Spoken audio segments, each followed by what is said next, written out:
Em nome do Pai, do Filho e do Espírito Santo. Amém.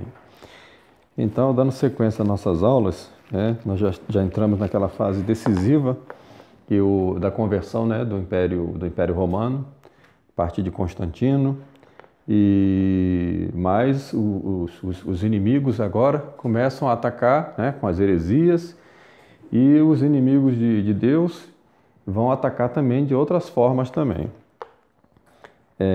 Mas antes de entrar nesse tema, porque esse ataque vai ser extremamente forte depois da morte de Constantino, eu gostaria de fazer uma citação aqui da explicação da Santa Missa do Padre Martinho de Cauchin.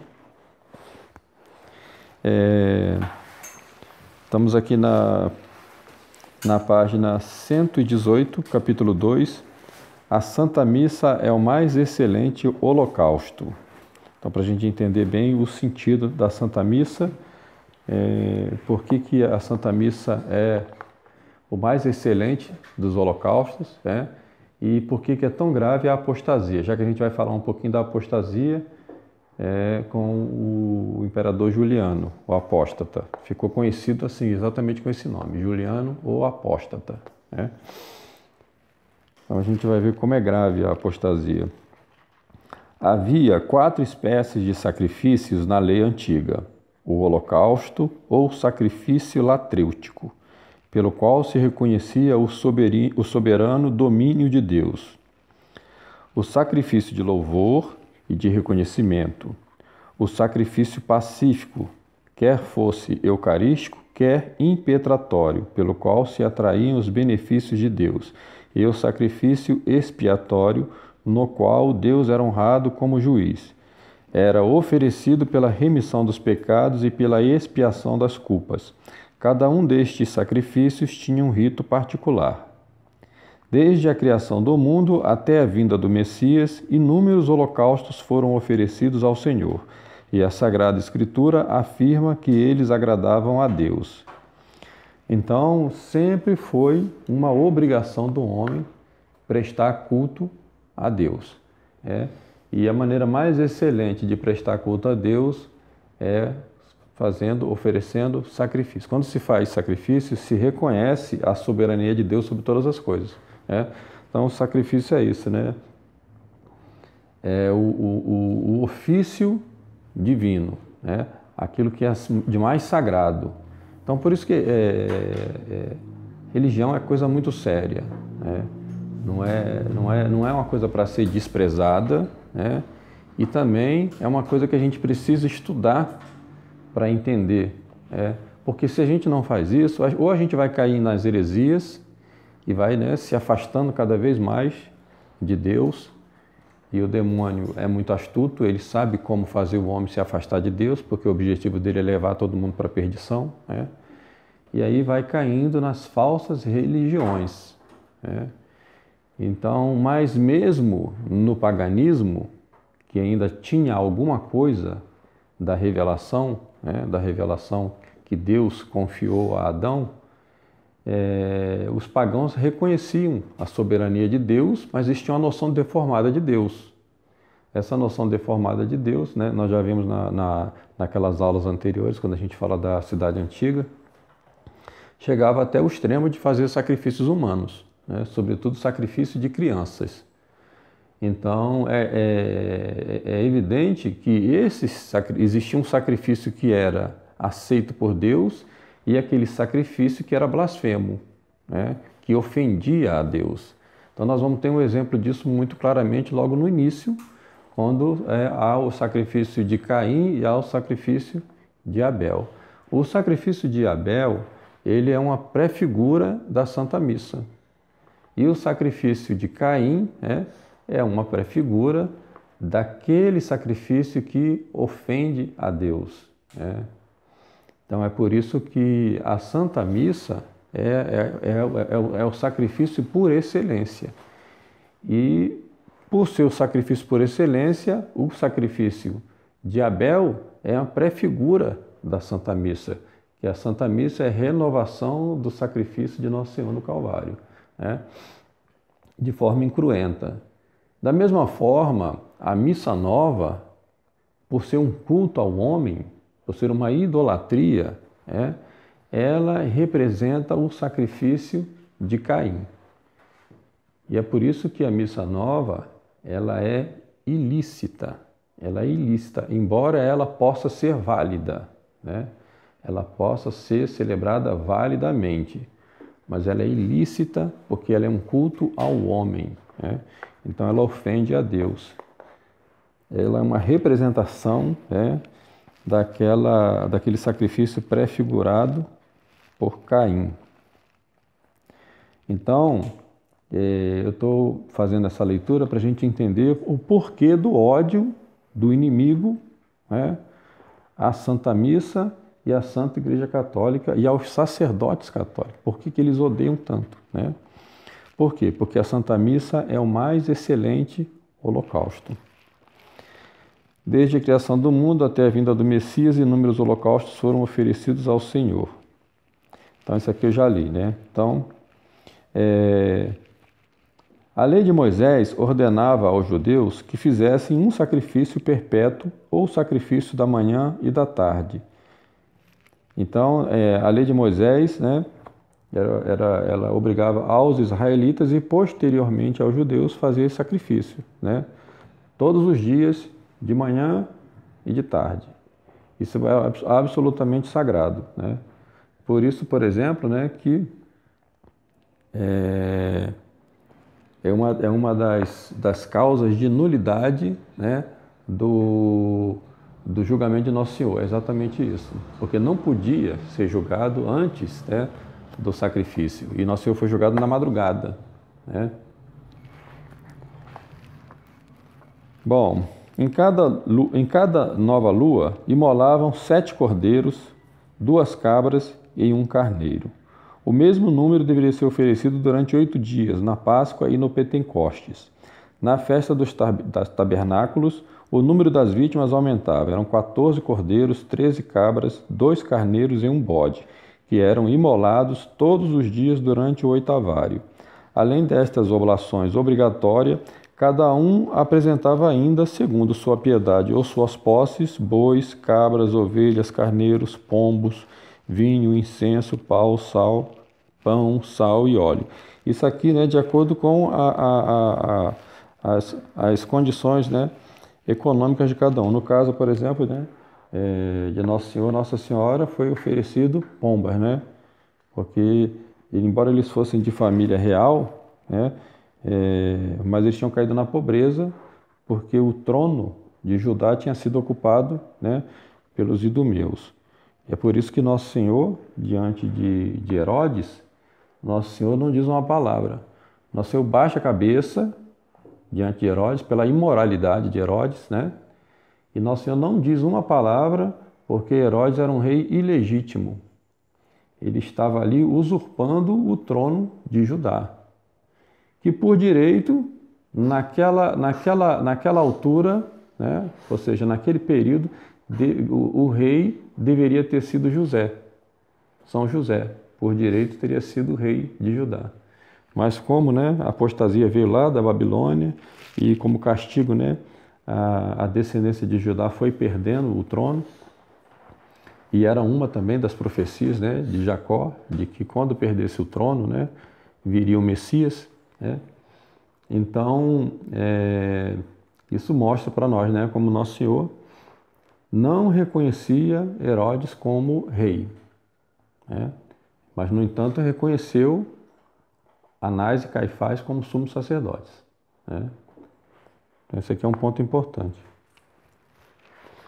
Citamos tudo isso para mostrar como eram custosos os sacrifícios impostos aos patriarcas e aos sacerdotes judeus, embora não trouxessem a Deus senão uma exígua honra e não merecessem senão uma pequena recompensa, como disse São Paulo em sua epístola aos Hebreus. No entanto, agradavam a Deus, porque eram os símbolos do sacrifício incruento de Jesus Cristo. Comparai com tudo isso o nosso holocausto, que é pouco custoso, fácil de oferecer, sendo, entretanto, o sacrifício mais agradável a Deus, o mais precioso para o céu, o mais útil para o mundo e o mais consolador para o purgatório. Se um homem tivesse imolado todas as vítimas que foram sacrificadas desde o começo do mundo até Jesus Cristo, sem dúvida ele teria rendido uma grande homenagem a Deus. Mas o que seria este culto comparado ao que rendemos à Divina Majestade por uma missa? Eis como Santo Tomás de Aquino expõe a essência e o fim de nosso holocausto. Aqui Santo Tomás dizendo: confessamos pelo santo sacrifício que Deus é o autor de toda a criatura, o fim supremo de toda bem-aventurança, o Senhor absoluto de todas as coisas e a quem oferecemos como testemunho de nossa submissão e adoração em sacrifício visível que figura a oferenda invisível pela qual a alma se entrega inteiramente a Deus como seu princípio e seu fim. O holocausto só pode ser oferecido a Deus que o reservou para si. Eu sou o Senhor, é este o nome que me é próprio. Não darei minha glória a outro, nem consentirei que se tribute aos ídolos o louvor que só a mim pertence. Então isso aqui, né, são palavras da Sagrada Escritura, né, Deus que diz, né, o holocausto só pode ser oferecido a Deus que o reservou para si. Então Deus diz: eu sou o Senhor, é este o nome que me é próprio. Não darei minha glória a outro, nem consentirei que se tribute aos ídolos o louvor que só a mim pertence. Esta proibição do Senhor, né? Senhor no Antigo Testamento, quando fala Senhor, refere-se sempre a Deus, né? Porque fala assim, por isso que Santa Isabel, quando recebe Nossa Senhora, ela logo diz, né? Quem sou eu para receber em minha casa a mãe de meu Senhor? Por isso que Nossa Senhora, sendo mãe do Senhor, é mãe de Deus, né? Porque só usava a palavra Senhor para indicar Deus, né? Esta proibição do Senhor, de Deus, né, de oferecer sacrifício a outros, nos diz claramente que o santo sacrifício da missa não poderia ser oferecido a nenhuma criatura, nem à Santa Virgem, nem aos santos. Jamais poderíamos oferecer-lhes a Santa Missa. Esta é a doutrina estabelecida no Concílio de Trento. Embora a Igreja tenha o costume de celebrar a missa em honra e memória dos santos, não ensina que o sacrifício seja oferecido a eles, mas a Deus que os coroou. O sacerdote também não diz: São Pedro, São Paulo, ofereço-vos este sacrifício. Mas agradecendo a Deus por lhes ter concedido a vitória, implora-lhes o socorro, a fim de que se dignem interceder por nós no céu. Enquanto celebramos sua memória na terra, sendo a vida de Jesus Cristo mais nobre do que a de todos os homens, sua morte foi mais meritória e preciosa aos olhos de Deus, visto que o Salvador renova sua morte em cada missa. Segue-se que Deus Pai recebe do santo sacrifício maior honra e glória do que se todo o gênero humano lhe fosse imolado em holocausto. O que é a Santa Missa senão uma embaixada junto à Santíssima Trindade para oferecer-lhe uma oferta de valor inestimável, pela qual reconhecemos sua soberania e lhe testemunhamos nossa inteira submissão. Esta oferta é cotidiana, é Jesus Cristo, o próprio Filho de Deus, o único que conhece a infinita majestade do Senhor e a honra que lhe é devida. Somente Ele pode, de fato, render esta honra e lhe rende dignamente, imolando sobre o altar. E Jesus Cristo, a adorável vítima, entrega-se tão inteiramente a nós que podemos oferecê-lo ao Deus 3 vezes santo, como nosso próprio bem. Pobres pecadores, prestamos-lhes, deste modo, o culto e a honra que lhe é devida. Sem a Santa Missa, ficaríamos eternamente devedores de Deus. Caro leitor, não desejas oferecer todas as manhãs o mais precioso dos dons a teu Senhor Deus? Que desculpa terás no dia do juízo por tua negligência. Então, eu estou citando isso aqui para a gente entender como é importante, né, a questão do sacrifício e a questão da missa, né? Porque os inimigos de Deus sempre reservaram para si, né, esse direito que de fato lhes tinha sido concedido por Deus, né, na antiga aliança. Todo o sacrifício era feito no templo de Jerusalém, só podia ser feito no templo de Jerusalém, não em outro lugar. A lei de Moisés dizia isso, né? E portanto, né, quando o templo foi destruído, né, essa religião judaica do Antigo Testamento, né, ela é substituída, porque ela, na realidade, ela é uma prefiguração da Igreja Católica. Então, há a substituição, por isso que o Novo Testamento, né, é que vai explicar o Antigo Testamento. Então, esse sacrifício que acontecia no templo era uma figura do sacrifício de Nosso Senhor na cruz, e esse sacrifício de Nosso Senhor na cruz, ele vai ser repetido, né, até o fim dos tempos, é uma promessa de Nosso Senhor, né? As portas do inferno não prevalecerão, né? Até o fim dos tempos o sacrifício vai continuar existindo, né? E como é que poderia esse sacrifício continuar existindo se o templo não existe mais? É evidente que agora não é mais no templo de Jerusalém, mas é no templo, a Igreja Católica, né? Então, eu estou explicando isso aqui para vocês entenderem, né, o gesto de Constantino. Quando Constantino, ele para honrar São Pedro, que foi o primeiro Papa, ele vai construir a Basílica, né, essa Basílica de São Pedro. A Basílica de São Pedro, que existe hoje, ela sofreu todo um processo de reforma, uma reforma, sobretudo, né, na época do Renascimento, época moderna já. Mas aquela basílica no Vaticano, o Vaticano é a colina, era uma colina, né? Ali tinha sido o martírio de São Pedro. Então, quando Constantino soube disso, né, Constantino então vai mandar fazer uma basílica ali. Determina o lugar da construção, Constantino vai, se ajoelha nesse local, né, faz uma oração, né, em sinal de humildade, de piedade. Olha, o cara era imperador de Roma, hein?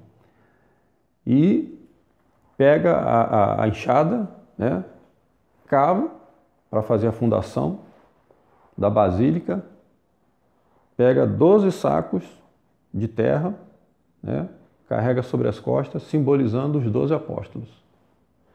E aí a basílica é construída. Então, eu vou narrar aqui, né, conforme diz São João Bosco, na História Eclesiástica. Então, aqui na página 92, né? Basílica de São Pedro no Vaticano. Constantino, com o fim de dar maior esplendor ao cristianismo, erigiu muitas igrejas, entre as quais sobressaem a de São João de Latrão, a de São Paulo, fora dos muros de Roma, e a Basílica de São Pedro no Vaticano, chamada assim porque foi edificada aos pés da colina desse nome. Ainda que sempre tidas em grande veneração, as relíquias do Príncipe dos Apóstolos, ali guardadas em um oratório secreto, não obstante, durante os 3 primeiros séculos, não se lhes pôde tributar a honra que mereciam, erigindo-se-lhes uma igreja pública. Então, durante toda a perseguição, né, 3 séculos, que essa perseguição ela começa a acabar com Constantino, né? Então as relíquias de São Pedro ficaram guardadas, os ossos dele ficaram guardados, né? Mas não podiam ser venerados, eram venerados assim, né, como relíquia, mas de forma oculta, né? Então Constantino, para vocês terem uma ideia, né, do que é a Basílica de São Pedro, né? E por que é que São Pedro é honrado assim pela Igreja? Porque justamente foi ele que Nosso Senhor Jesus Cristo escolheu para ser o Papa da Igreja, né? E Nosso Senhor, quando faz isso, muda o nome dele. O nome dele era Simão. Nosso Senhor chama agora tu és Pedro, né? Que é pedra, que é o fundamento da Igreja, né? E essas relíquias de São Pedro, então Constantino manda construir a basílica, primeiro para servir, né, de local de veneração, né, as relíquias de São Pedro.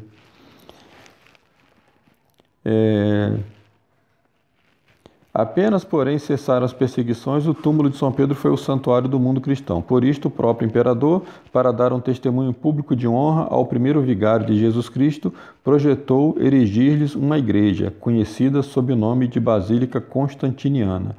Então, não foi Constantino que fundou a Igreja Católica, ou como diz lá o Paul Johnson, né, que a igreja ela se prostituiu, né, ao fazer acordo com Constantino. É o contrário, né? É o contrário. Constantino é que se converte à igreja. O gesto de Constantino de fazer uma basílica em homenagem a São Pedro, né, não é um gesto de alguém que está, né, prostituindo a igreja. É o gesto de alguém que está se convertendo àquela igreja, está reconhecendo a soberania daquela igreja. Tanto que antes de começar a construção, ele se ajoelha e ele mesmo cava a fundação, né? Então são esses historiadores maldosos, sabe, que interpretam as coisas do jeito que eles querem, né? De comum acordo com São Silvestre, que era o Papa, estabeleceu que esta encerrasse em seu interior o pequeno templo edificado por São Anacleto sobre essas relíquias. O dia em que se deu princípio àquela santa obra, despiu-se Constantino do diadema imperial e das demais insígnias reais, e depois de ter se prostrado em terra e feito uma humilde oração, tomou uma enxada e cavou no lugar onde deviam assentar os alicerces da nova basílica.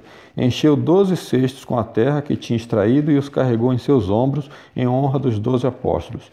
Desenterrou-se então o corpo de São Pedro e, na presença dos fiéis e do clero, foi colocado por São Silvestre em uma grande caixa de prata, tendo por cima outra de bronze dourado que se achava fixa no chão. A urna que guardava o sagrado depósito tinha 5 pés de altura, 5 de largura e 5 de comprimento. No centro da tampa que a cobria, pôs-se uma cruz de ouro de 150 libras de peso, que trazia gravados os nomes de Santa Helena e de seu filho Constantino. Uma imprecisão da aula passada, eu fiquei na dúvida se Constantino tinha participado do Concílio de Nicéia. Foi, ele participou. Ele foi pessoalmente e ele fez outro gesto grandioso aí no Concílio de Nicéia.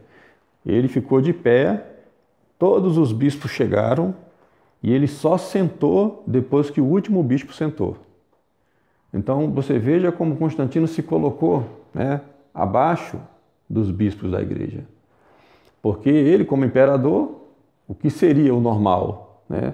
Seria ele esperar todos chegarem e todos só deveriam sentar quando ele sentasse. Ele fez o contrário. Ele deixou todos se sentarem para depois, foi o mais humilde, né? Se sentou por último. Né? E também ficou aquela questão também do batismo, né? do Constantino. Né? De acordo com São João Bosco, e eu acho que é mais verossímil, o Constantino foi batizado não pouco antes de morrer, mas foi batizado antes, né, por São Silvestre. Eu tinha ficado naquela dúvida, né, porque alguns livros, alguns historiadores dizem que ele só se batizou na hora da morte, justamente, né, pelo bispo que tinha caído, né, na heresia de Ariano, né, de Ário. Então, de acordo com São João Bosco, que Constantino ele batizou-se bem antes, né, por São Silvestre. Então, quando Constantino morrer, aí o inimigo vai atacar com ferocidade para poder dividir. Né? Então, lembremos aqui que na época de Constantino ainda havia essa tetrarquia. Essa tetrarquia ela foi diminuindo até o ponto que o Constantino ele virou o imperador, né, cabeça principal. Né? Mas depois da morte dele, a confusão volta. Né? Então, ele determinou, antes de morrer, que o império fosse dividido entre os 3 filhos dele. Tem um Constantino, que vai adotar o nome de Constantino II, que era o mais velho, Constante I e Constâncio. Né? Cada um vai ficar com uma parte. Então vai dividir em 3. Constantino, que era o mais velho, vai governar o Ocidente. O Constante I vai governar a parte central do Império. E o Constâncio vai governar o Oriente. Desses 3 aqui, né, o Constâncio é que vai durar mais tempo. Né? Porque o mais velho, Constantino II, morre em 340. Então você vê aqui, né, o Constantino, ele foi... Eu sou péssimo com datas, né? Então, toda hora eu tenho que ficar vendo aqui. O Constantino foi imperador até 337, né? Então, aqui foi onde Constantino morreu, em 337. De 337 até chegar em Juliano Apóstata, né? Dá mais ou menos uns 30 e poucos anos. Né? Nesse período aí, quem vai governar praticamente vai ser o Constâncio. Né? Porque os 2 irmãos dele vão morrer. Né? O Constante I, que governava a parte central, ele vai ser morto por um general chamado Magnêncio. Esse general, né, vai se tornar muito poderoso. E aí praticamente, né, o Constâncio não vai ter como combater o Magnêncio. Então, em 350, um outro general chamado Vetrânio. O Vetrânio, então, vai também, né, com a ajuda da Constantina. Constantina era uma das filhas de Constantino. Ela era irmã do Constâncio aqui, né? Ele vai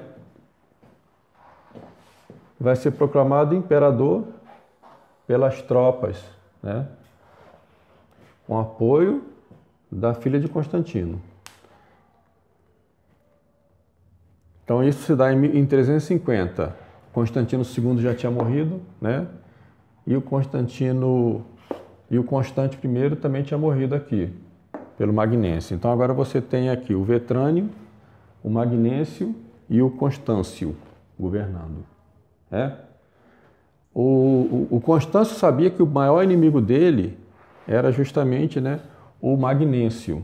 Então ele vai, de certa forma, buscar fazer, né, alguma aliança com o Vetrânio, até porque o Vetrânio, né, tinha o apoio de alguém da família, né, que era a irmã dele. Né?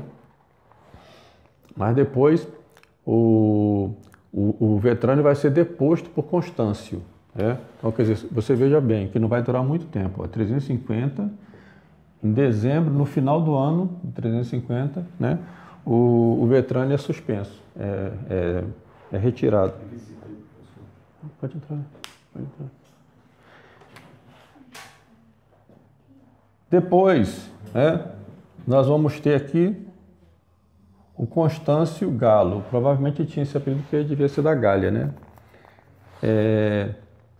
Também o Constâncio Galo, ele vai casar-se com a Constantina, né? Casa-se com a Constantina, é proclamado César do Oriente, aqui no ano de 351, né?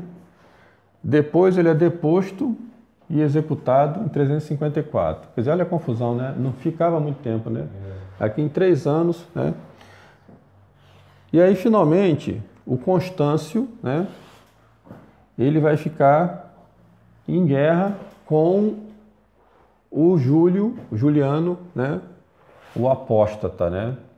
Porque o Juliano, nesse meio período aqui, vai ser proclamado rei, imperador, né, pelas tropas. Então, o Constâncio vai partir para uma luta com ele. Só que, né, no meio da viagem, o Constâncio acaba morrendo. Tem uma febre muito alta e acaba morrendo em 361. Vai ser quando, né, o Juliano vai se tornar o imperador de Roma, 361. Aí acontecem coisas muito estranhas, sabe? Porque são umas lacunas que a história não explica bem. Né? A gente conhece melhor essas coisas, né? Porque nós sabemos a ação do inimigo da igreja, do inimigo de Cristo. Mas você não vai ver essa ação nos livros de história. Nós conhecemos, né? Então, o que acontece, né? O Juliano, né, o apóstata, né, ele era sobrinho do Constantino, né? Porque o pai dele, Júlio Constâncio, né, ele era meio-irmão de Constantino. Porque Constantino era filho de Helena, né? Ele era filho de Constâncio Cloro, né, com Helena. Mas Constâncio Cloro, por razões políticas, né, ele vai contrair casamento com a filha do Maximiano, né, e vai ter outros filhos com ela. Então, um desses filhos era Júlio Constâncio, né, que será o pai do Juliano. Então, o Juliano era, né, sobrinho do Constantino, né? Ele era sobrinho do Constantino. Quando morreu o Damácio, né, o Damácio tinha sido promovido por Constantino também, chamado Damácio Censor, né? Ele tinha sido promovido por Constantino a César, né, antes do Constantino morrer. E depois da morte do Damácio, aí por alguma razão misteriosa, vai haver um expurgo em Constantinopla. A guarda, o exército, vai começar a matar a família de Constantino. Vai começar a assassinar a família, os homens da família de Constantino. Né? Mas vai poupar um, que vai ser justamente quem? O Juliano. Né? O Juliano não morre. A gente fica perguntando por que aconteceu isso, né? Alguns historiadores dizem que foi por ordem do próprio Constâncio. Eu não creio. Eu não creio. Por que o Constâncio ia matar os da sua própria família? Ia fazer um expurgo contra os da sua própria família. É evidente que aí, como a gente sabe, né, o exército romano vivia a custo de soldo, né? O exército romano era assim, nós vimos desde o início da história de Roma que quem pagasse melhor, né, ganhava a questão, né? Então, muito provavelmente teve muito dinheiro aí, né, para que se fizesse essas matanças. Para quê? Para que não houvesse mais, né, uma sucessão da família de Constantino e aí o paganismo voltava, né? E de fato vai acontecer isso com o Juliano. Quando o Juliano assumir, a primeira coisa que ele vai fazer, né? Então vamos ler aqui esse livro muito interessante, né? O Complô contra a Igreja. Olha, Maurice Pinet. Recomendo muito a leitura, né? Então, no ano 360, né? 360, aqui 361.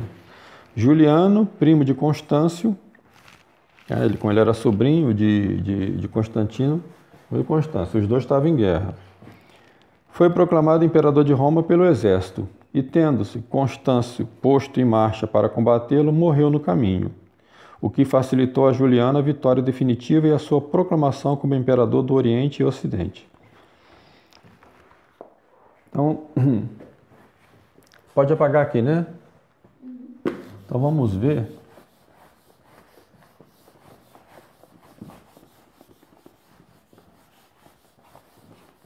como é que vai proceder o Juliano na sua política. A política dele vai se basear praticamente, né, em três pontos, né? Então, o primeiro ponto, né? Restaurar o paganismo.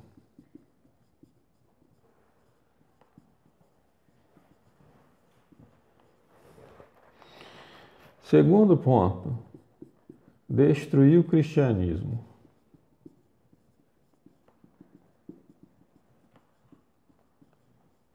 Terceiro ponto, restabelecer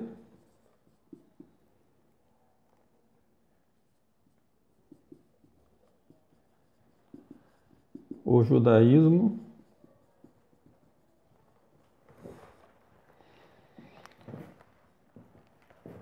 nas posições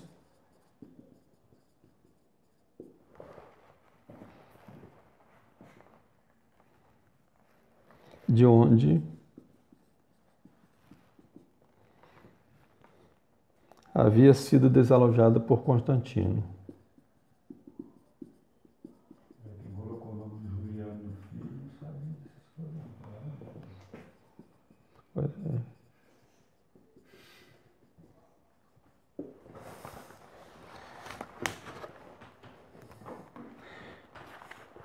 Então, a gente vê o seguinte, né? Dentro do Império Romano, havia muita influência dos judeus, né? Os judeus da diáspora, né? Vocês vão lembrar que na época do Imperador Adriano, né, o Imperador Adriano decidiu acabar de uma vez por todas com o judaísmo. Foi um grande inimigo do judaísmo, foi o Imperador Adriano. Então ele vai pegar e vai expulsar os judeus definitivamente de lá, né? Eles já tinham perdido o templo. E os judeus vão fazer o quê? Boa parte deles vão migrar para o Oriente. E no Oriente eles vão ficar sempre, né, financiando esses movimentos contra o Império Romano, principalmente dos sassânidas.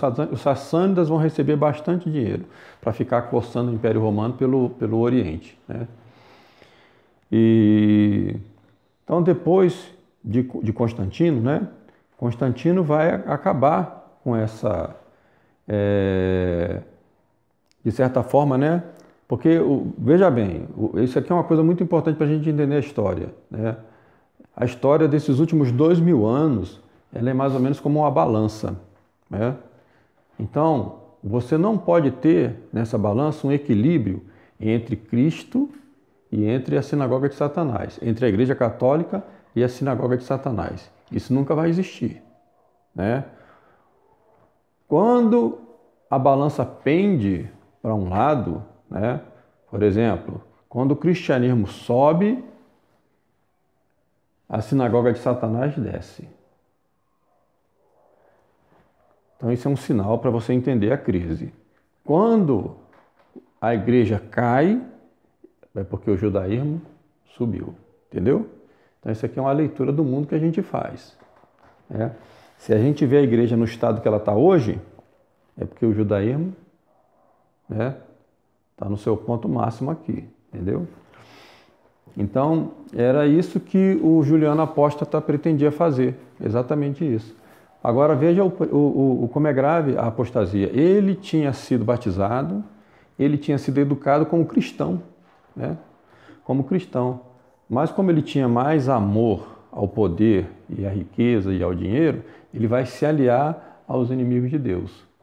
E vai procurar fazer com que o paganismo volte para Roma. Então vai começar nova perseguição, né? Nova perseguição contra os cristãos. E outra coisa, ele vai querer acabar com todas as igrejas. Por quê? Porque é claro que o povo inimigo de Deus, né? Eles odeiam o santo sacrifício da missa. Eles odeiam o santo sacrifício da missa. E é por isso que eles transformaram, né, a missa nova numa ceia, num banquete. Que não é mais um ato sacrificial, é uma narrativa, né? Porque eles reservam para si o direito de sacerdócio. Por isso pretendem construir o terceiro templo em Jerusalém. Não vão conseguir, porque Juliano, o apóstata, gastou uma fortuna para construir o terceiro templo. Né? Era o plano dele construir o terceiro templo. Por que o Juliano Apóstata teria interesse nisso, né? Em construir o templo de Jerusalém de novo? Mas ele vai gastar boa parte, né, desse curto, né, reinado dele para favorecer os judeus, extirpar o cristianismo da face da terra e destruir todas as igrejas. Era um verdadeiro inimigo de Cristo, né? Então, o que acontece, né?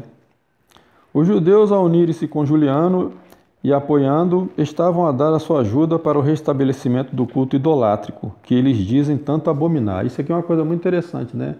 Eles são monoteístas, eles dizem abominar a idolatria, né? Mas, para destruir a Igreja Católica, eles preferem que os idólatras continuem reinando para destruir a Igreja Católica. Né? Então, o que na realidade move eles não é o amor a Deus, é o ódio a Deus. Né? É o ódio a Deus.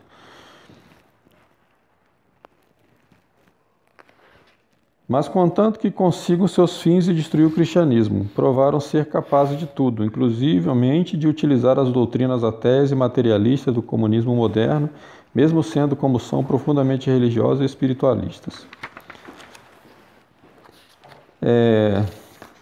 Entre as medidas ordenadas por Juliano contra o catolicismo, destacavam-se a nova expulsão de Santo Atanásio, considerado como baluarte da ortodoxia. Então, Santo Atanásio de novo, né? Na época de Constâncio, né, que tinha sido o único dos filhos de Constantino que tinha sobrevivido e virou imperador, o Constâncio ele vai se aliar com os arianos. Ele vai cair na heresia ariana e vai se aliar com os arianos. Então ele vai favorecer o arianismo, né? Então aqui a gente vai pegar novamente o livro aqui de São João Bosco, porque aqui acontece um fato muito interessante, ainda antes de Juliano Apóstata, né? Você vê como é que o erro é o que eu falo, né? O inimigo, quando ele não pode atacar, a igreja fisicamente, com violência, ele vai atacar pela heresia. É uma coisa ou outra, né? Então, o Constâncio, ele vai permitir a heresia ariana novamente. O Ario já tinha morrido, né? Aí vai convocar o concílio de Rímini. Então, Constâncio filho e sucessor de Constantino no Oriente, favoreceu desgraçadamente o arianismo e, para fazê-lo triunfar, reuniu um concílio em Rímini. Mas todos os bispos, a uma voz, pronunciaram anátema contra os arianos. Descontente com isto, o imperador mandou um oficial seu ao concílio, o qual, com promessas e ameaças, induziu a maior parte dos bispos a subscrever uma fórmula de fé, na qual não se achava a palavra consubstancial. Isso aqui é interessante porque nós falamos na outra aula, né, que Oswald de Córdoba tinha resolvido a questão do arianismo dizendo o seguinte, que o filho é consubstancial ao pai, né? Então, depois dessa derrota, os arianos eles vão criar o semi-arianismo, né? Ou seja, eles vão mitigar o arianismo, né? Eles vão criar uma doutrina que também é ariana, mas disfarçada, um pouco mais leve, um pouco mais suave, né?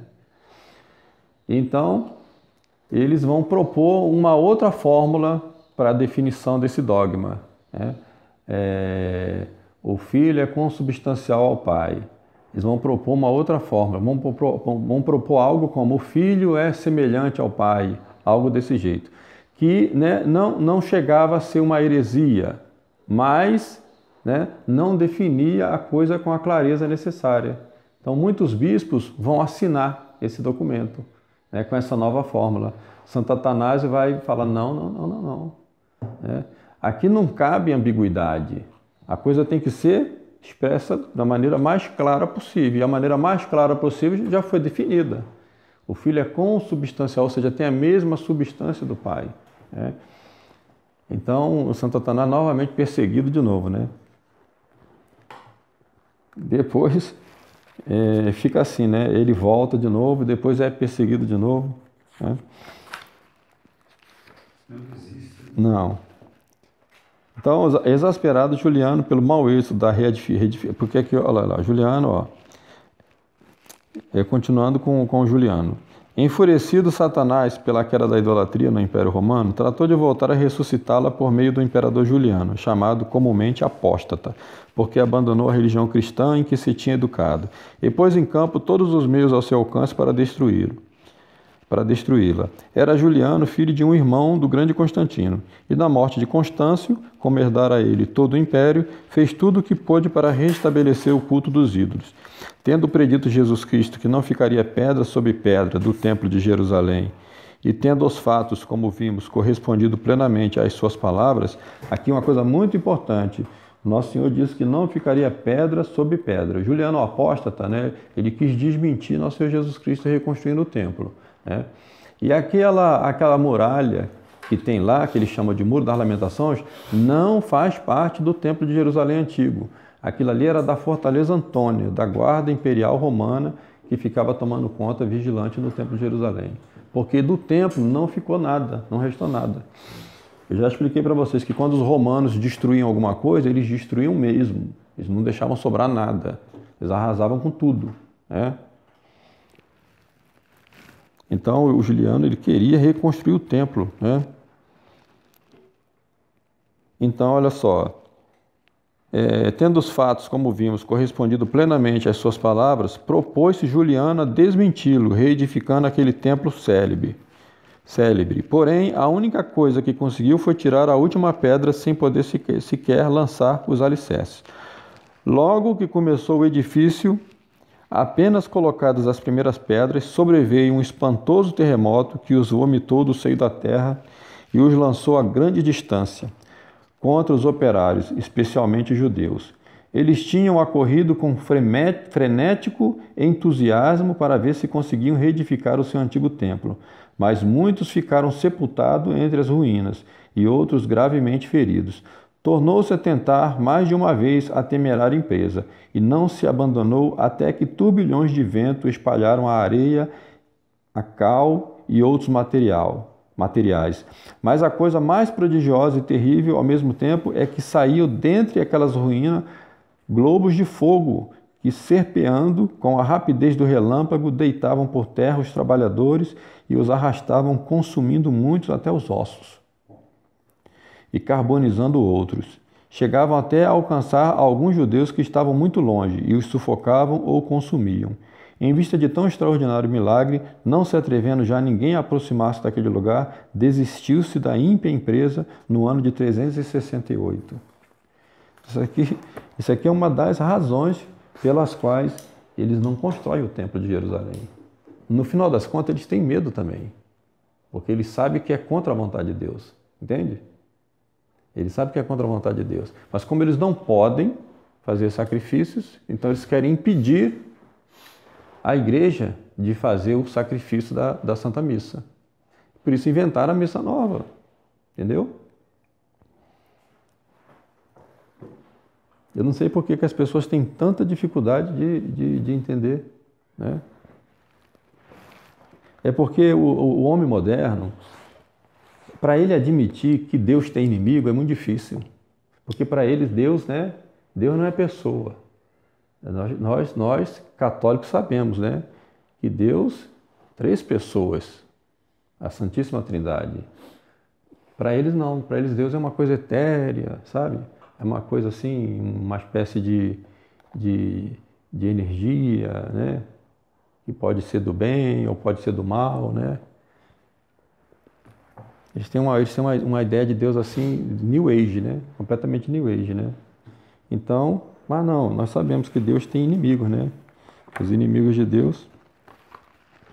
A reconstrução do templo judeu fracassou. Aqui já o Maurice Pinet narrando o mesmo fato. Devido, entre outras coisas, a que saíam da terra chamas misteriosas que queimavam os que trabalhavam nas obras. O caso tem todos os fundamentos de fato histórico comprovado, visto que, por um lado, os historiadores cristãos o confirmam, enquanto que, por outro, historiadores hebreus, tão prestigiados como Gretz, a aceitam também. Só que este, em vez de atribuir o fato a um milagre, como asseguram os católicos, atribui a causas naturais, explicando que se devem a gases comprimidos formados em passagens subterrâneas e obstruídas pelo derramamento, que, ao serem descobertas e tomando contato com o ar, provocaram esses incêndios que contribuíram, juntamente com outros motivos, a induzir a Lípis a suspender a obra. A Lípis era o engenheiro responsável, né? Engenheiro do Juliano Apóstolo, responsável para fazer essa obra. Os martírios e matanças de cristãos nesta época não foram só realizados pelas hordas pagãs, pois também os judeus, prezando da proteção e amizade do imperador, se desbordaram, lançando-se à destruição de igrejas na Judéia e nos países circunvizinhos, e procurando fazer dos cristãos o maior dano possível. Ainda em vida, né, Santa Helena, a mãe de Constantino, na altura ela já devia estar com uns quase 80 anos de idade, ela vai fazer uma peregrinação para Jerusalém, né? Então veja bem, ela era a mãe do imperador de Roma, Constantino, já estava idosa. Então ela vai com uma comitiva, né, para Jerusalém, Terra Santa. Terra Santa por quê? Porque foi o local onde Nosso Senhor derramou sangue. O sangue de Nosso Senhor é que santifica Jerusalém, né? Então ela vai lá até o local do Calvário, né? Então o Calvário, ele é chamado assim, né? Porque é uma colina e no seu topo você tinha esse formato, né? Aqui eram pedras lisas, né? Quer dizer, ou seja, sem vegetação, né? O que lembrava, né, um crânio, né? O crânio, né? Por isso que chama Calvário, né? Calvário. Daí vem a palavra calvo, né? Quando a pessoa, né, ela perde os cabelos aqui, fica parecendo, né, a sua estrutura. Também, na época, né, era chamado de Gólgota. Significa caveira, né?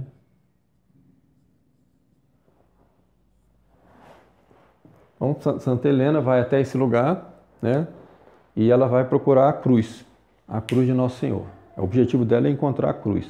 Então, ela vai com uma equipe, né? E essas pessoas vão fazendo perguntas para os habitantes da região. Afinal de contas, né, se a gente parar para pensar, não fazia tanto tempo assim, né? Nós estamos aqui, né, no ano de 360, Santa Helena morreu um pouco antes de Constantino, né? Constantino governou até 337, então tinha mais ou menos uns 200, não tinha nem chegado a 300 anos, né? da morte de Cristo, porque Cristo morre no ano 33, né? Então, ainda a lembrança desse fato, né, da morte de Nosso Senhor ainda estava presente ali por muitas gerações naquela região. Então, a Santa Helena vai procurando saber mais ou menos, então ela vai ter indicação onde aconteceu, que tinha sido aqui, né? E vai mandar fazer escavações para descobrir onde está a cruz. E vão encontrar as 3 cruzes, né? Jesus Cristo foi crucificado junto com 2 ladrões, né? Mas precisava saber qual daquelas 3 cruzes era a cruz de Nosso Senhor. Então, na época, tinha uma enferma, né, ali naquela região, que sofria há muito tempo dessa enfermidade. Então, Santa Helena manda chamar essa senhora, né, e manda tocar na cruz. Ela toca numa, não acontece nada. Ela toca na outra, não acontece nada. Toca na terceira, fica curada na hora. Então, assim que Santa Helena sabe que é aquela que é a cruz de Cristo, né? Por isso que ela foi homenageada lá no Vaticano. Tem uma estátua belíssima dela. Eu acho que é uma das estátuas mais belas que tem no Vaticano. É uma coisa assim impressionante de ver, né? Essa estátua de Santa Helena. Ela com a cruz, né, e com os cravos assim na mão. Então ela, né, vai mandar essa cruz, vai levar essa cruz para o Império, né, o Império Romano. E vai mandar construir aqui, né? Então eles vão cortar essa pedra aqui, né? E aqui vão fazer uma basílica, né, do Santo Sepulcro.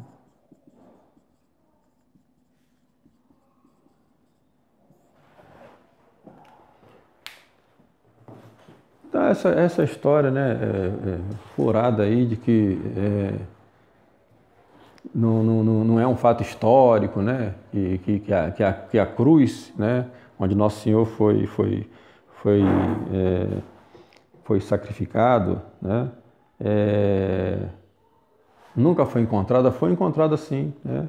E então é claro que ela foi depois, né, pedacinhos dela, né, vão se tornar relíquias, né? Inclusive nós temos um pedacinho dela aqui no Mosteiro da Santa Cruz, né? No Mosteiro da Santa Cruz, quando nós temos a festa da Santa Cruz, a gente vai lá beijar essa relíquia, né, que é um fragmentozinho da cruz de Nosso Senhor, né, onde Nosso Senhor morreu. Depois a Santa Helena também vai até Belém, onde nasceu Salvador, né, o nosso Salvador, e vai construir também lá a Basílica, né, da Natividade. Então essas construções, né, o Juliano Apóstata vai querer destruir tudo, né, vai querer destruir tudo. Depois ele vai para a guerra contra uma guerra no Oriente, não sei se era contra os Sassânidas, né, e ele é ferido e cai do cavalo, né? Literalmente, né? Ele cai do cavalo e já morrendo, né? Ele lança.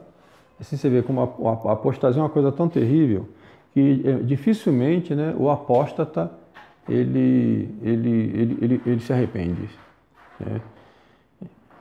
Esse foi o caso do Juliano, né? Ele não se arrependeu e morrendo ele levantou os olhos para o céu e falou: vencestes, Galileu. Ainda espraguejou ainda, né? Ainda praguejou contra nosso Senhor Jesus Cristo.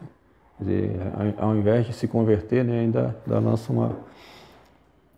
Então, esse é o triste fim desse Juliano apóstata, né? Vamos ver como é que narra o fato aqui, né?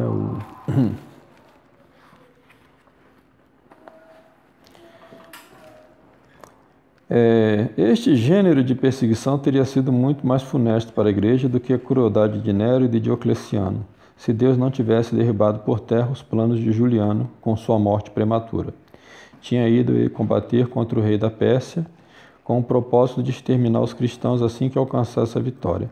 E porque, você vê, né, ele queria justamente combater lá no Oriente para tomar o Oriente e ali acabar com os cristãos. Porque nessa parte da história, o grosso da cristandade estava mais na parte oriental do Império Romano, né? Então, como ele queria acabar com os cristãos, né, ele vai para lá. Então, o verdadeiro inimigo dele não era nem os persas, né, os sassânidas, né? O inimigo dele mesmo era Jesus Cristo, né? Mas a mão poderosa do Senhor desbaratou os atrevidos planos do apóstata, e quando ele contava já com a vitória, uma flecha de procedência ignorada atravessou-lhe profundamente as costas. Então ele cai do cavalo, né? Ele tenta tirar, não consegue tirar a flecha, cai do cavalo. Tiraram-no do meio do combate para curar a ferida, porém, tornando-se-lhe cada vez mais agudas as dores, dava gritos de desespero. Caindo em um paradoxismo de raiva, arrancava com a mão o sangue de sua ferida e, atirando desdenhoso para o céu, dizia: Vencestes, Galileu! Vencestes, Galileu! Querendo assim indicar a Jesus Cristo contra quem sempre tinha combatido. Obstinado na impiedade, morreu no ano 365 aos 31 anos de idade. Com ele, caiu para sempre a idolatria no Império Romano. Jesus Cristo conseguiu um novo triunfo e a Igreja Católica uma nova e esplêndida vitória. Né? Porque depois do Constantino, aí sim, né? do Juliano Apóstata, aí sim vai acabar as perseguições. Aí vai entrar, né, o reinado da dinastia Teodosiana, né? Que a gente vai falar depois. É quando vai ter essa divisão definitiva do Império Romano. Então nós vamos ter, né, o Império Romano do Ocidente e o Império Romano do Oriente, que vai ser dividido entre os dois filhos de Teodósio, né, depois da morte de Teodósio. E o Império Romano do Oriente, ele vai permanecer, como eu disse, né, antes, ele vai permanecer além do Império Romano do Ocidente. O Império Romano do Ocidente, ele vai caindo sob o domínio dos bárbaros, né? Ele vai se fragmentando cada vez mais até finalmente Roma ser invadida pelos visigodos, né? E o imperador romano, que foi o último imperador de Roma, aí já nós falamos já da parte ocidental, né? Que é o Rômulo Augusto, vai ser derrotado pelos Érulos, que era uma tribo germânica, né? Então, aí representa, né, o fim definitivo do Império Romano do Ocidente. Mas antes dessa queda do Império Romano do Ocidente, né, nós temos uma época muito favorável, né, à Igreja Católica, que foi o reinado de Teodósio. Então, muitos historiadores dizem que a Idade Média, ela propriamente, ela começa, né, com o Teodósio. Porque o que é a Idade Média, né? A Idade Média, na verdade, é uma forma pejorativa de se referir à cristandade, né? Assim, a cristandade é aquilo que se forma, né, a Roma eterna, aquilo que se forma justamente a partir da queda dessa Roma temporal, né? E como os modernos, né, eles têm aversão a Cristo, eles não suportam o cristianismo, né? Por que eles não suportam o cristianismo? Porque eles amam o mundo, né? Todo apóstata, ele cai em apostasia por causa disso. Porque as exigências da carne falam mais alto. Para ser cristão, a gente precisa renunciar a muita coisa, né? E é por isso que o símbolo de nosso Senhor Jesus Cristo é a cruz. Que a cruz simboliza sacrifício, simboliza renúncia, né? Inclusive quanto à sua própria vontade. Obediência. Uma das coisas muito importantes que o Dom João ensina, né, é Jesus carregando a cruz. Geralmente a gente vê nos filmes, quando Jesus está carregando a cruz, Jesus está amarrado, está sendo chicoteado pelos exércitos romanos, pelos soldados romanos, né? Isso é falso. Na verdade, Jesus não foi amarrado e nem foi chicoteado. Ele carregava a cruz espontaneamente.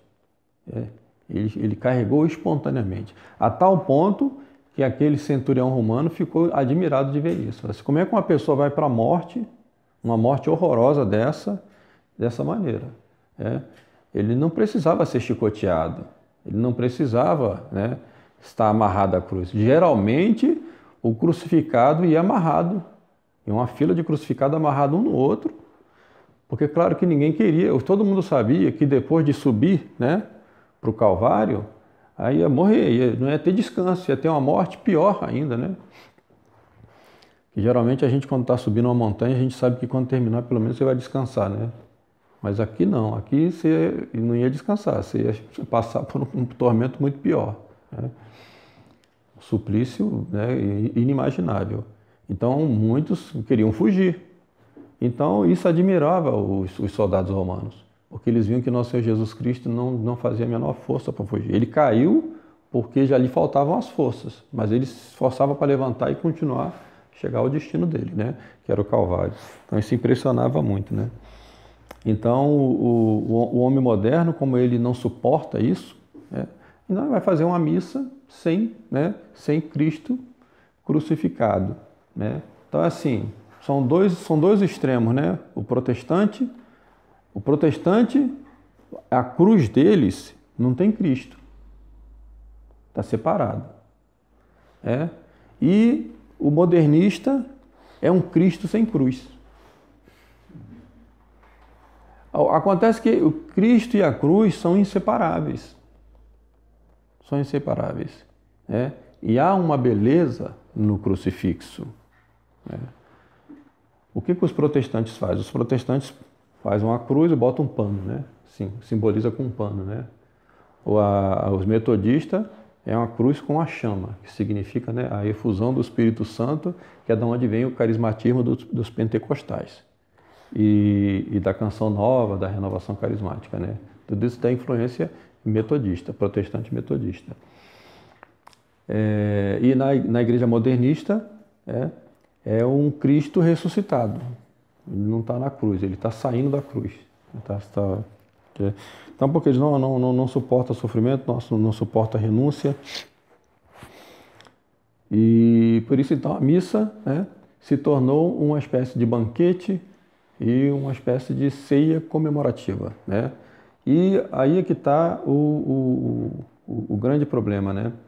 Porque, como eu li aqui na explicação da Santa Missa, né?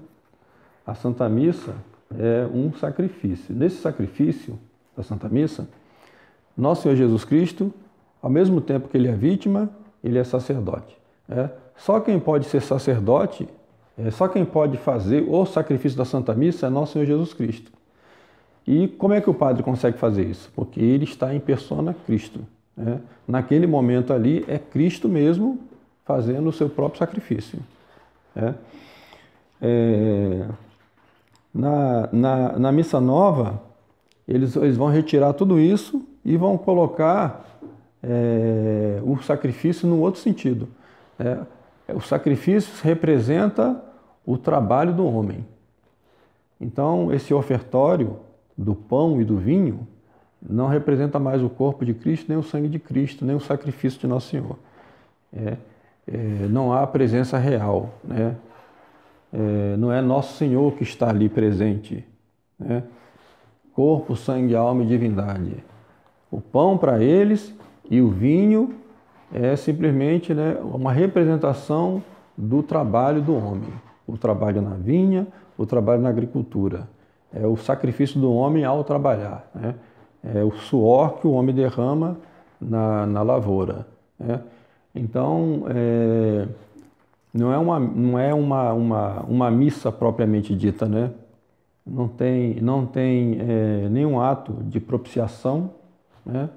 O ofertório é falso, não há uma ação de graças, né?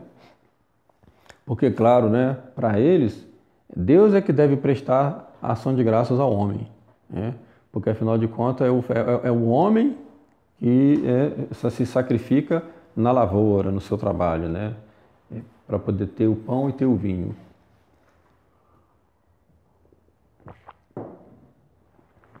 Então, nós temos a heresia, né? Então, a heresia é uma falsa doutrina, que leva, né, ao cisma, que é o outro problema, e leva também à apostasia. Desses três problemas, o pior é a apostasia.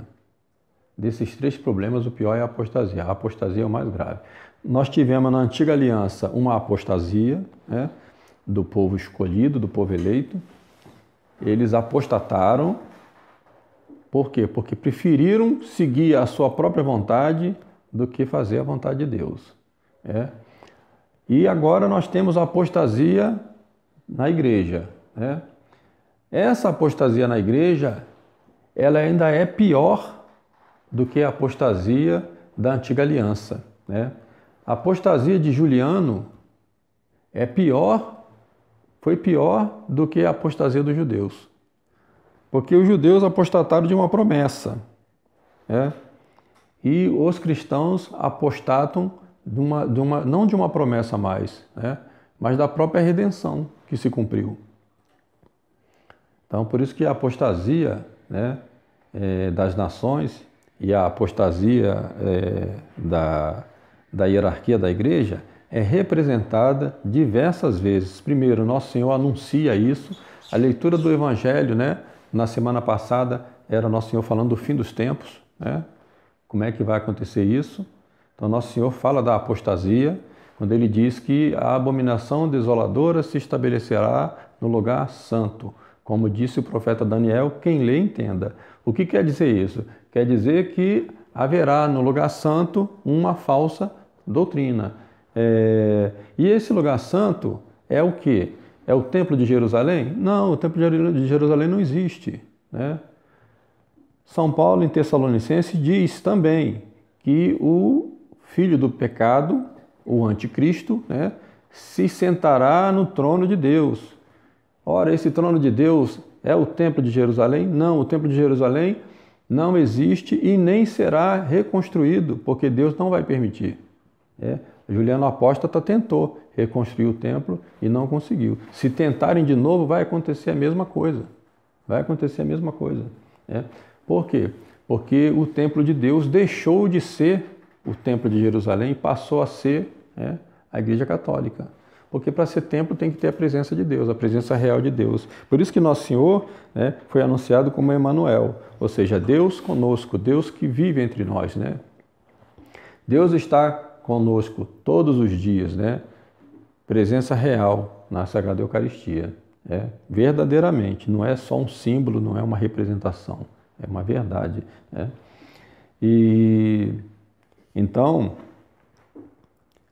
quando a gente pensa, né, nessa apostasia que nós estamos vivendo hoje, né, que chegou, parece, no seu ponto mais alto, né, a gente vê a gravidade do que representa isso. A tal ponto que há pouco tempo eu vi numa praça, penso que foi na Itália, né, porque tinha muitas igrejas em volta, e uma multidão de gente, né, uma multidão fazendo yoga, fazendo meditação yoga.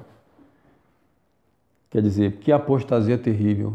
Jesus Cristo ali, perto deles, Deus e o homem verdadeiro, né, ali na hóstia consagrada, no sacrário, né, o verdadeiro templo de Deus, e eles do lado de fora, fazendo meditação transcendental para se unir ao nada. Porque a yoga é isso, né? É uma união com o nada. É uma anulação de si mesmo para se unir com o nada, né? Então, infelizmente, né, nós vivemos hoje essa época de apostasia. E essa apostasia está consumada, né? Ela está consumada. Ela não vai acontecer, ela já aconteceu, né? Por isso, o São Paulo, na carta aos Tessalonicenses, ele diz assim, né, para os Tessalonicenses, que já estavam aflitos, né, pensando que o anticristo já tinha chegado, naquela época ainda, hein? E São Paulo diz, não, primeiro deve vir a apostasia. A apostasia vem primeiro. Por quê? Porque o anticristo, ele será um produto da apostasia, né? O anticristo, ele não será como o Juliano, que apostatou, né? O Juliano era um cristão que teve uma formação cristã e que abandonou a fé cristã para se unir aos inimigos de Cristo, né? Então, um apóstata. O anticristo, ele será já produto da apostasia.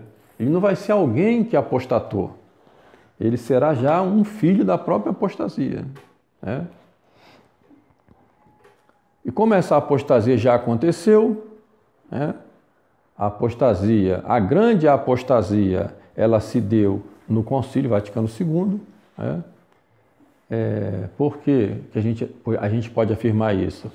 Porque um dos sinais dessa grande apostasia está no próprio Apocalipse, quando diz que o dragão, né, que é Satanás, com a sua cauda varrerá do céu as estrelas, né? E as estrelas do céu, nós sabemos que são figuras representativas dos bispos, né? Porque antigamente todo navegante ele se orientava pelo céu, né? Então ele estabelecia a sua rota, né, pelas estrelas. Então as estrelas representam os bispos, porque são os bispos que precisam guiar o rebanho, né? A figura do bispo é importantíssima, é sucessor dos apóstolos, né? Agora, quando o dragão derruba, né, as estrelas do céu, significa que os bispos apostataram, né? Os bispos apostataram. Lamentavelmente, apostataram já no Concílio Vaticano II, né? Então, no Concílio Vaticano II, uma grande apostasia aconteceu. Uma grande apostasia aconteceu. E essa grande apostasia, muito provavelmente, é o que estava dizendo o terceiro segredo de Fátima, a terceira parte do segredo. Não tem a menor dúvida de que a terceira parte do segredo de Fátima falava dessa apostasia, né? E era o único remédio para evitar que essa apostasia acontecesse, era esse segredo ter sido dado a conhecimento, né? Por isso que Nossa Senhora mandou escrever fora do envelope, né? Pode ser aberto pelo bispo de Leiria ou pelo patriarca de Lisboa. Não era para o Papa abrir, não precisava chegar até o Papa, você está entendendo? Nossa Senhora sabia que já não dava para confiar mais. O bispo de Leiria, ele podia ter lido o documento quando ele recebeu. A irmã Lúcia escreveu o terceiro segredo em janeiro de 1944. Em 1941, ela dizia: eu não tenho permissão para escrever a terceira parte do segredo. É o mesmo segredo dividido em 3 partes. Ela dizia em 1941, eu não tenho permissão para escrever a terceira parte. Então ela só vai ter essa permissão em 1944. E justamente porque ela estava com uma febre muito, muito intensa, o bispo de Leiria achou que ela ia morrer e falou para ela: não, então você tem que escrever. Ela tentava escrever, não conseguia. Ela tinha medo de escrever essa terceira parte. Por que será que ela tinha medo de escrever essa terceira parte? Foi preciso Nossa Senhora aparecer de novo para ela e falar: filha, faz o que te mandam. Pode escrever o segredo. Então ela escreve o segredo em janeiro. Esse segredo só vai chegar com o bispo de Leiria em junho. Porque ela não conseguia encontrar alguém de confiança suficiente para poder levar o segredo até o bispo de Leiria. Quando chegou no bispo de Leiria, ele poderia ter lido o segredo. Só que ele ficou com medo. Ele não quis ler. E aí ele guardou até 1957. Ele recebeu em 44 e ficou guardado, né, na Nunciatura de Leiria até o ano de 1957, quando finalmente foi enviado para o Patriarcado de Lisboa e de lá foi para o Vaticano, né? E o Papa Pio XII não leu. Então não leu nem o Bispo de Leiria, nem o Patriarca de Lisboa. O documento não precisava chegar ao Papa. Nossa Senhora pediu para ser lido ou pelo Bispo de Leiria ou pelo Patriarca de Lisboa, né? Na época, se não me engano, era o Cardeal Cerejeira. A coisa vai para Roma, né? E o Papa Pio XII vai esperar até o ano de 1960. A irmã Lúcia disse, né? Ela disse diretamente para o Bispo de Leiria. Ela falou assim para ele: bom, se o senhor não quer ler, o senhor tem a obrigação de revelar esse segredo quando eu morrer. Se eu morrer antes de 1960, o senhor revele o segredo, né? Ou então a condição era essa: ou revelava o segredo quando da morte dela, ou em 1960, não depois de 1960. 1960 era a data final, era o limite, entendeu? Olha para vocês verem como são as coisas. O João 23, que vai, né, virar Papa em 1958, depois da morte de Pio XII, no início do ano de 1959, em janeiro, estava completando a mesma data, o mesmo dia e o mesmo mês que completava aquele milagre que aconteceu na Europa, que era o prenúncio de que haveria Segunda Guerra, porque não se tinha cumprido aquilo que Nossa Senhora tinha determinado, que era a conversão da Rússia, era a consagração da Rússia, né? Nossa Senhora pediu a consagração da Rússia em 1929. A irmã Lúcia só vai escrever esse pedido para o Papa em 1940. Em 1940. Né? Quer dizer, já não era mais nem o Papa Pio XI, já era o Papa Pio XII. Então, o Papa João 23, ele vai ler o segredo no momento em que ele já havia convocado o concílio. Ele convocou um concílio no início do ano, em janeiro. Em mais ou menos, acho que em julho ou agosto, é que ele vai ler o segredo. Quando ele lê o segredo, o que ele deve ter entendido, né? Assim, puxa, provavelmente o segredo estava falando para ele, ó, não faz concílio nenhum. Mas ele já tinha se comprometido com as forças ocultas, com a sinagoga de Satanás de fazer o concílio. Então ele preferiu ignorar, mandou guardar lá no fundo da gaveta, debaixo de uma montanha de papéis assim, o terceiro segredo. E mandou escrever por fora do envelope. Não faço nenhum julgamento. Essa mensagem pode ser de origem divina ou não. Mas já está fazendo um julgamento, né? Pode ser de origem divina ou não. E aí, manda guardar, o envelope não abre o segredo.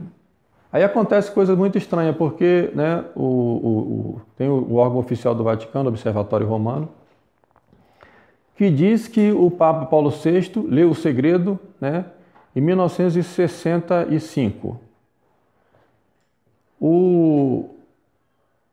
Aqueles que viveram a época, né, afirmaram em entrevista que, na verdade, o Paulo VI leu o segredo logo em 63, quando se tornou Papa.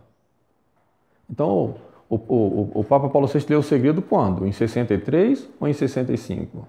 Depois, né, o cardeal Bertone, para refutar o livro do Antônio Sotti, que era o livro chamado O Quarto Segredo de Fátima, ele vai à televisão italiana mostrar os envelopes e o terceiro segredo que o Vaticano só revelou em 2000. Né? O terceiro segredo, entre aspas, né? que aí pesa um monte de dúvidas sobre esse terceiro segredo revelado pelo Vaticano. Principalmente a interpretação oficial que o Vaticano deu. Então ele mostrou todos os envelopes. Ele vai tirando um de dentro do outro, né? Igual aquelas caixas de brinquedo russa que você vai abrindo, uma tem outra dentro, e você abre outra, tem outra dentro, né? Então, todos os envelopes que ele mostrou, nenhum deles tem essa frase do João 23 escrita. Como é que a gente sabe que João 23 escreveu essa frase? Não faça nenhum julgamento, essa mensagem pode ser de origem divina ou não. Como é que a gente sabe que tem essa frase no documento, no envelope que ele mandou arquivar? Porque foi o próprio secretário dele que disse, né? O Monsenhor Capovilla, né? Que era vivo até pouco tempo, né? Morreu, acho que tem uns 5, 6 anos atrás que morreu. Então aqui coisas muito estranhas, né, aconteceram. Mas a vantagem nossa é que nós estamos, né, já se passaram muitos anos, a tal ponto que a gente pode ver claramente, né, os frutos deste Concílio Vaticano II. E por que Nossa Senhora estabelecia a data de 1960? Né? É claro que tem uma relação com o concílio que aconteceu exatamente, né, nessa década. Bom, em nome do Pai, do Filho e do Espírito Santo.